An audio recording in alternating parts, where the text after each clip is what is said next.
So, part tu kita masuk calculation untuk tindak balas peneutralan. Okay. So, nama dia ialah tindak balas peneutralan. Kaedah yang digunakan ialah kaedah penitratan. Okay. So, peneutralan ni ialah tindak balas di mana awak campurkan asid dan alkali supaya satu larutan tu menjadi neutral.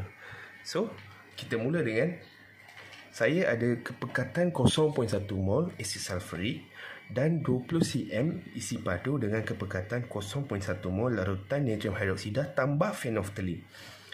Phenolphthalein ni function dia nak mengesan kehadiran ion hidroksida dalam suatu larutan.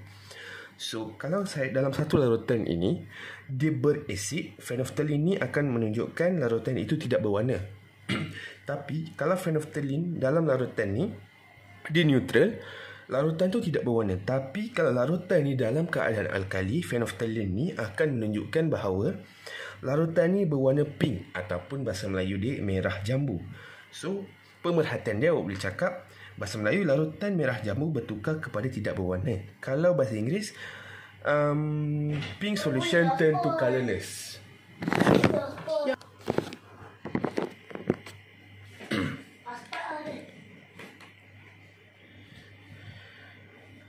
So, formula dia untuk peneutralan adalah MAVA per MBVB equal to A over B.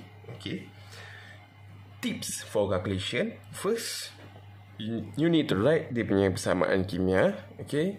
Chemical equation dia yang seimbang, balance chemical equation. So, apa metil jingga ni? Cara saya hafal dia ialah Roy. Bundle Roy. Okay, gurau. So, kalau dalam asid dia berwarna merah, neutral berwarna oranye, alkali berwarna kuning. Yellow, red, orange. Okay. So, soalan dia, hitung isi padu asid yang diperlukan untuk menetralkan alkali. Tuliskan persamaan kimia. Yang ni saya tak translate sebab ini tak ada apa pun. So, 5 markah. First, buat chemical equation yang dah balance. Okay. Apa yang saya akan buat? Asid sulfurik H2SO4 tambah dengan larutan natrium hidroksida NaOH dapat Na2SO4. Mungkin ada yang tak tahu macam mana saya buat. Saya tulis balik. Saya ada asid sulfurik dekat sini, H2SO4 tambah natrium hidroksida. Macam mana saya buat? First, yang ni, okay, yang ni akan couple dengan yang ini. Kita tulis balik NaSO4. Charge SO4 ialah 2 minus dekat sini. Kita akan crosskan dia kepada Na. Jadi macam ni. Tambah, kalau OH jumpa dengan H, terus jadi air. Air ialah H2O. Okay. H sini ada 2 settle. Tapi sini ada satu lagi H. Macam mana saya nak buat? Saya tambah je lagi 2 kat sini. Okay, faham? Bila saya tambah 2, H2 darab 2 ada 4. Dekat sini ada 1, 2, 3 sahaja. Macam saya nak buat? Saya tambah 2 dekat sini. 2 Na sini ada 2. H pun ada 4. So, cukup. Ini ialah balance chemical equation ataupun persamaan kimia seimbang. Dan step kedua, macam saya tengok dekat sini, step pertama persamaan kimia seimbang iaitu balance chemical equation. Step kedua, masukkan semua ke dalam formula tadi, MAVA over MBVB equal to A over B. Saya explain. MA ni apa, VA ni apa. MA ialah kepekatan iaitu concentration. VA ni ialah isi padu. Okay. So MAVA ialah MAVA ni apakah? MA ialah isi padu asid, VA ialah kepekatan asid. Isi padu asid kita tak tahu sebab kita nak cari kepekatan asid ialah 0.1 mol di M3. Kita isi 0.1 darab VA per isi padu alkali ialah 20 cm. Masukkan darab concentration of natrium hidroksida 0.1 mol darab per 1/2 ini ialah nombor depan asid dan nombor depan base. Maksudnya nombor depan dekat persamaan kimia ni. So, nombor depan untuk asid ialah 1. Saya letak 1. Nombor depan bagi alkali ialah 2. Saya letak 2. 1/2. Awak pindah-pindah dapat isi padu dia ialah 10 cm3. Okey. Formula untuk bab ni ada dua je, iaitu penetralan dan pencairan. Pencairan saya akan explain kejap lagi, okey? Slide seterusnya. Okey. Yang ni adalah topik subtopik 6.5, iaitu penyediaan larutan piawai, di mana larutan piawai ialah larutan yang diketahui kepekatannya dengan tepat. Unit bagi kepekatan ialah mol DM3, solution that we know the concentration specifically. Betul kan kalau saya salah ya? Contoh soalan SPM ialah, soalan ni selalu sangat keluar ya, dan lagi-lagi kalau maksud ni memang awak kena hafal. Tak susah pun. Solution yang awak tahu dia punya kepekatannya dengan tepat. Huraikan prosedur. Yes, prosedur ni antara salah satu soalan yang sangat takutlah bagi pelajar. So, huraikan prosedur untuk menghasilkan 500 cm. Dia dah bagi ke awak isi padu. Kepekatan pun dah bagi larutan kalium hidroksida, KOH. 10 markah. Saya akan pisahkan dia kepada 2 part. Okay? Part pertama ialah di mana awak kena buat calculation dulu. Awak kena tahu GCM KOH. Berapakah GCM kalium hidroksida yang diperlukan untuk menghasilkan 500 isi padu dengan kepekatan 1.0 mol.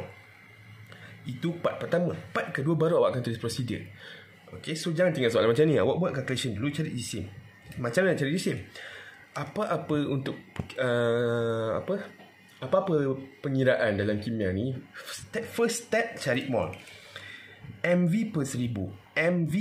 MV per 1000 darab dapat 0.5 mol.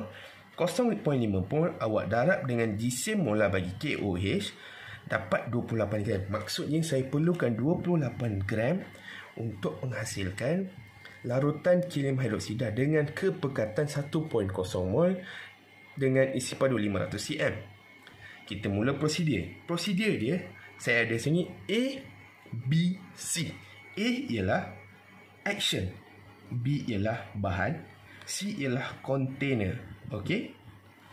Action saya dalam ni timbang 28 gram bahan ketulan kalium hidroksida menggunakan kontainer penimbang elektronik. Untuk ni dia sama macam buat air Milo. Okey. So awak masukkan 28 gram tadi ketulan KOH ke dalam 250 cm bikar berisi air. Maksudkan action bahan 28 gram ketulan KOH, kontainer 250 cm bikar berisi air. So bila awak dah masukkan Milo, so apa yang awak akan buat? Mesti awak kacau, betul tak? So step ketiga, apa yang awak buat? Awak kacaukan campuran itu menggunakan rod kaca. Tadi kan ada ketulan, so awak dah kacau. Maksudnya tadi saya ada Milo, takkan awak terus minum, betul tak? So awak akan kacau dulu bagi dia sebati. So kita dah ada larutan KOH, tapi kita tak tahu dia ni isi padunya berapa, kita tak tahu kepekatannya. Maksud larutan piawai tadi apa? Larutan yang diketahui kepekatannya dengan tepat. So step keempat, tuangkan larutan KOH ke dalam 500 cm ke lalang volumetrik menggunakan corong turas. Kenapa 500 cm? Sebab dia minta nak isi padu 500 cm. Kita dah tuang. So bila tuang tu, dekat corong turas tu akan ada ketulan-ketulan kecil yang belum masuk lagi. Apa akan buat? Kita akan bilas bikar dan corong turas menggunakan air suling. Okey? Step lah ke-6. Bila awak dah bilas, awak akan tambahkan. Okey, step 6, 7 ni sangat krusial ya. Tambahkan air suling ke dalam volumetrik sehingga menghampiri tanda sengatan. Tanda sengatan tu yang merah ni. So bila dah tiba merah ni, maknanya cukup 500 cm cube. Okey, dia cakap menghampiri tau, bukan dah sampai, menghampiri. Lepas tu dengan menggunakan penitis, tambahkan air suling secara perlahan-lahan sehingga mencapai tanda sengatan. Maksudnya, kenapa saya kena guna penitis? Let's say saya tambah air suling ni guna botol ni. Kalau dia dah terlebih sengatan, dia tak jadi dah 1.0 mol DM dengan 500 ni. So awak kena ulang balik eksperimen ni. Sebab tu kita kena guna penitis. Kita kena spesifik macam maksud dia tadi. Okay, last step, kita dah ni, kita akan tutup menggunakan penutup dan kita akan goncangkan macam biasa. Jadi, supaya disebati. So kita ada larutan kalium hidroksida dengan kepekatan 1.0 mol bersama isi padu 500 cm. 3. pencairan. So, kita ada pencairan pula. Apakah itu pencairan? Pencairan ialah proses penambahan air suling ke dalam larutan piawai. Maksudnya ialah saya akan tambahkan air suling ni ke dalam satu larutan. Okey? Formula M1V1 equal to M2V2. M1 apa? Concentration. V1 isi padu. M2 concentration. V2 isi padu. Beza dia ialah yang ni before, yang ni after, sebelum dan selepas. Hitung kemularan larutan piawai selepas pencairan. Sebelum pencairan, kepekatan dia ialah 1.0 mol, iaitu dia punya concentration. Isi padu dia 500. M2 kita nak cari, V2 ialah 300. Masukkan dalam formula, awak akan dapat. Okey, ni yang pentingnya, calculation nilai pH. Banyak soalan untuk objektif soalan ni. Formula untuk P acid ialah pH negative log hydrogen. Hydrogen ni awak kena buat dia punya kepekatan, iaitu concentration of hydrogen ion dalam unit mol dm3. Soalan 1, hitung nilai pH bagi asid nitrik dengan kepekatan. So tak ada apa, yang ni awak masukkan sahaja. Yang ni pun sama.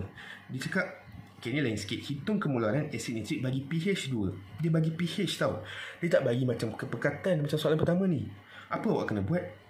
pH ni masuk dekat ni sebab dia dah bagi pH. Dia nak kita cari kepekatan pula. So, pH ni masuk kat sini, kita cari yang ni. Pindah-pindah dapat 0.01 mol dm3, iaitu unit bagi kepekatan. Unit jangan salah ya, salah terus potong markah, tak dapat markah langsung.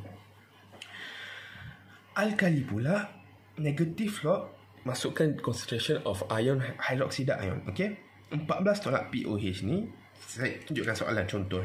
Hitung pH bagi alkali atau POH yang mempunyai kepekatan. So, dia dah ada bagi tahu kepekatan, dia dah mention kepekatan, awak tinggal isi je. Soalan ni pula, hitung nilai pH bagi alkali di atas. Dia nak kita cari nilai pH. Apa awak buat? Awak dah dapat ni kan? 14 tolak nilai kepekatan ion hidroksida dapat 13.3. Itulah value pH dia. Okey?